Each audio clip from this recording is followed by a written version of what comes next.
সহকর্মীবৃন্দ, মিহিরান লার্নিং একাডেমির পক্ষ থেকে সবাইকে জানাচ্ছি স্বাগত। মিহিরান লার্নিং একাডেমি সবসময় আপনাদের পাশে নতুন খবর নিয়ে সবার আগে। যদি আমার ভিডিওগুলো ভালো লাগে সাবস্ক্রাইব করবেন এবং বেল আইকন বাটনে ক্লিক করে রাখবেন যাতে সবসময় সবার আগে আপনি নোটিফিকেশান পেয়ে যান। আজকের আপডেট হচ্ছে শিক্ষক কর্মচারীদের ফেব্রুয়ারি মাসের বেতন নিয়ে দুঃসংবাদ। আর এই ব্যাপারে যা জানালো মন্ত্রণালয়। বেসরকারি শিক্ষা প্রতিষ্ঠানে কর্মরত 3.5 লাখ শিক্ষক কর্মচারীদের বেতন চলতি সপ্তাহে দেওয়ার কথা থাকলেও এখনও বেতন ছাড়ের প্রস্তাব শিক্ষা মন্ত্রণালয়ে পাঠায়নি মাধ্যমিক ও উচ্চশিক্ষা অধিদপ্তর মাউশির education management information system EMISL। অর্থাৎ চলতি সপ্তাহে দেওয়ার কথা ছিল, এখনও বেতন ছাড়ের কোনো প্রস্তাব EMSL মাউশিতে পাঠায়নি। ফলে চলতি সপ্তাহে ফেব্রুয়ারি মাসের বেতন না পাওয়ার সম্ভাবনা বেশি বলে জানিয়েছেন সংশ্লিষ্টরা। অর্থাৎ যেহেতু এখনও প্রস্তাব পাঠায় নাই, এজন্য এই সপ্তাহে যে দেওয়ার কথা ছিল ফেব্রুয়ারি মাসের বেতন, এটার না পাওয়ার সম্ভাবনা বেশি। মঙ্গলবার অর্থাৎ আজ শিক্ষা মন্ত্রণালয়ের মাধ্যমিক ও উচ্চশিক্ষা বিভাগের প্রশাসন ও অর্থ, মাউশির অর্থ ক্রয় এবং EMISL সূত্র এ তথ্য জানিয়েছে। জানতে চাইলে মাধ্যমিক ও উচ্চশিক্ষা বিভাগের উপসচিব বাজেট শাখা লিউজাউল জান্না বলেন, শিক্ষক কর্মচারীদের বেতন কিংবা বোনাস ছাড়ের প্রস্তাব আমরা পাইনি।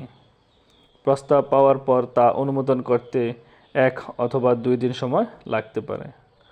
5ম দফার বেতনের প্রস্তাব পেয়েছি। নাম অপ্রকাশিত রাখার শর্তে মাউশির এক কর্মকর্তা জানান, জানুয়ারি মাসের দ্বিতীয় লটের অর্থাৎ 5ম দফার বেতনের প্রস্তাব পাঠানো হয়েছে। তবে ফেব্রুয়ারি মাসের বেতন এবং ঈদের বোনাসের অর্থ ছাড়ের প্রস্তাব এখনও পাঠানো সম্ভব হয়নি। আমরা চেষ্টা করছি চলতি সপ্তাহের মধ্যে প্রস্তাব পাঠানোর। অর্থাৎ যাদের 5ম দফা জানুয়ারি ফেব্রুয়ারি তাদের বেতনের প্রস্তাব পাঠানো হয়েছে, কিন্তু 1 থেকে 4র্থ পর্যন্ত যারা ফেব্রুয়ারি মাসের বেতন পাবে তাদের বোনাস বা বেতন কিছুই এখনও প্রস্তাব পাঠানো হয়নি।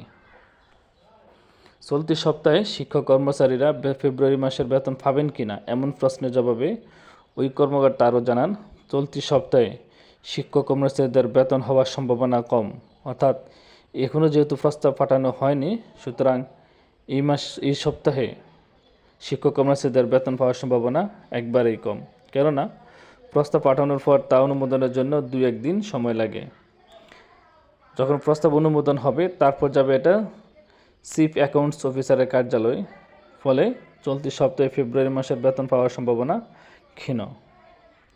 এর আগে গত শনিবার মাউশির DG professor doctor Mohammad Azad Khan daily ক্যাম্পাসকে বলেন, শিক্ষক কর্মচারীদের ফেব্রুয়ারি মাসের বেতন চলতি সপ্তাহে দেওয়া হতে পারে। তার আগে কিন্তু গত শনিবার মাউশির ডিজি বলেছিলেন এই সপ্তাহের মধ্যে ফেব্রুয়ারি মাসের বেতন দেওয়া হবে। এ বিষয়ে EMSL থেকে আমাকে একটি লিখিত ফরম্যাট দেওয়া হয়েছে। আগামী 20 মার্চের মধ্যে তারা বেতন পেতে পারেন। অর্থাৎ গত শনিবার বলা হয়েছিল 20 মার্চের মধ্যে, অর্থাৎ এই সপ্তাহের মধ্যে বেতন পাবে। আজকে বলা হয়েছে যেহেতু প্রস্তাব এখনও পাঠানো সম্ভব হয়নি, সুতরাং এই সপ্তাহের মধ্যে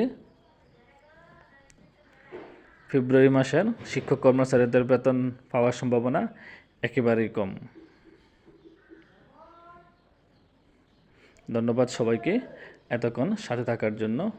চ্যানেলটি যারা এখন চ্যানেলে নতুন তারা সাবস্ক্রাইব করবেন এবং বেল আইকন বাটনে ক্লিক করবেন যাতে সবার আগে আপনার কাছে নোটিফিকেশন চলে যায়। ধন্যবাদ সবাইকে এতক্ষণ সাথে থাকার জন্য। আসসালামু আলাইকুম।